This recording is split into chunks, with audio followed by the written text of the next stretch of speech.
नमस्कार, आप देख रहे हैं मौलिक शक्ति न्यूज और मैं हूं आपके साथ साइमा।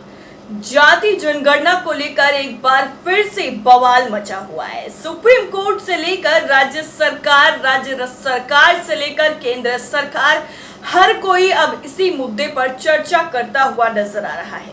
केंद्र सरकार की तरफ से जो दावे किए गए हैं और राज्य सरकारों की तरफ से जो बयान दिया गया है, इसके अलावा सुप्रीम कोर्ट ने जाति जनगणना को लेकर क्या कुछ कहा है, इस रिपोर्ट में हम आपको वही बताने वाले हैं।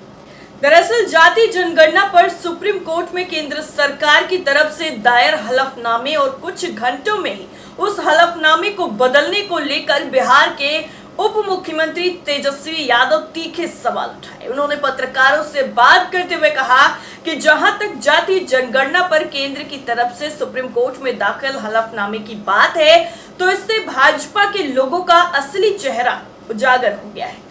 सुप्रीम कोर्ट में दायर हलफनामा कुछ घंटों में ही बदल दिया गया। इससे साफ पता चलता है कि भाजपा जाति जनगणना से कितनी डरी हुई है। तेजस्वी यादव ने कहा कि भाजपा वाले कभी भी जाति आधारित गणना नहीं चाहते थे। तेजस्वी यादव ने सवाल उठाया कि भाजपा किससे डरती है, क्यों हलफनामा दाखिल किया गया। दूसरी तरफ जाति जनगणना पर केंद्र की तरफ से सुप्रीम कोर्ट में दाखिल हलफनामे पर बिहार के पूर्व मुख्यमंत्री और राजद सुप्रीमो लालू प्रसाद यादव ने कहा है कि भाजपा का जन्म ही पिछड़ा विरोध में हुआ है। भाजपा कभी भी नहीं चाहती कि वंचित वर्गों का सामाजिक और आर्थिक उत्थान हो।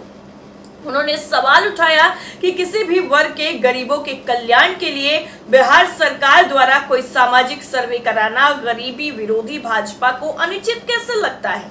वहीं बिहार सरकार के मंत्री और जदयू नेता विजय कुमार चौधरी ने सुप्रीम कोर्ट में केंद्र सरकार के इस हलफनामे पर कहा है कि जातीय जनगणना के मामले में केंद्र सरकार ने सुप्रीम कोर्ट में जो किया है वो न सिर्फ हास्यास्पद है बल्कि आश्चर्यजनक है। ये बिहार के गरीबों को मिलने वाले लाभ के भी खिलाफ है। हम लोगों के कल्याण के लिए काम कर रहे हैं। जाति जनगणना पर बिहार के सीएम नीतीश कुमार का कहना है कि उनकी सरकार जनगणना नहीं बल्कि सर्वे करा रही है। हम विभिन्न जातियों के लोगों की संख्या नहीं गिन रहे हैं, बल्कि हम उनकी आर्थिक स्थिति का सर्वे कर रहे हैं ताकि हमारे पास उनका सही डेटा हो। हम लोगों के कल्याण के लिए काम कर रहे हैं। नीतीश कुमार ने कहा है कि सर्वे का काम लगभग पूरा हो चुका है। वहीं केंद्र के हलफनामे पर राजद के राज्यसभा सांसद मनोज कुमार झा ने केंद्र पर तीखा हमला बोला। उन्होंने कहा कि प्रधानमंत्री कार्यालय जातीय गणना को रोकने के लिए हर हथकंडे अपना रहा है।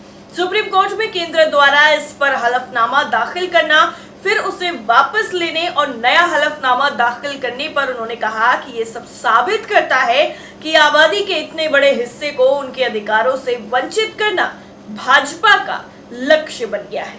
ये सब कुछ अनजाने में नहीं था, ये जानबूझकर किया गया था। उन्होंने कहा कि मैं केंद्र सरकार को चेतावनी दे रहा हूं, अगर आप इस वर्ग के अधिकारों को रोकने की कोशिश करेंगे तो आप एक ज्वालामुखी पैदा करेंगे।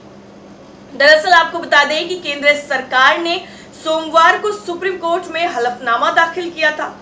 हलफनामा बिहार में जाति आधारित गणना को लेकर केंद्र सरकार ने सुप्रीम कोर्ट में दाखिल किया था। इस हलफनामे में केंद्र सरकार ने साफ तौर पर कहा था कि सिर्फ केंद्र सरकार ही जनगणना या जनगणना जैसा कोई कार्रवाई कर सकती है। इस हलफनामे के पैरा 5 में लिखा था कि जनगणना कानून 1948 के तहत केंद्र सरकार के अलावा किसी और सरकार को जनगणना या इससे मिलती जुलती प्रक्रिया को करने का अधिकार नहीं है। हालांकि इस हलफनामे को सुप्रीम कोर्ट में दाखिल करने के चंद घंटों बाद ही केंद्र सरकार ने वापस ले लिया और दोबारा से नया हलफनामा दाखिल किया। नए हलफनामे में केंद्र सरकार ने पैरा 5 को हटाकर दाखिल किया। इसको लेकर केंद्र की तरफ से सफाई दी गई है कि पैरा 5 अनजाने में शामिल हो गया था। उसकी तरफ से कहा गया है कि नया हलफनामा संवैधानिक और कानूनी स्थिति साफ करने के लिए दायर किया गया है।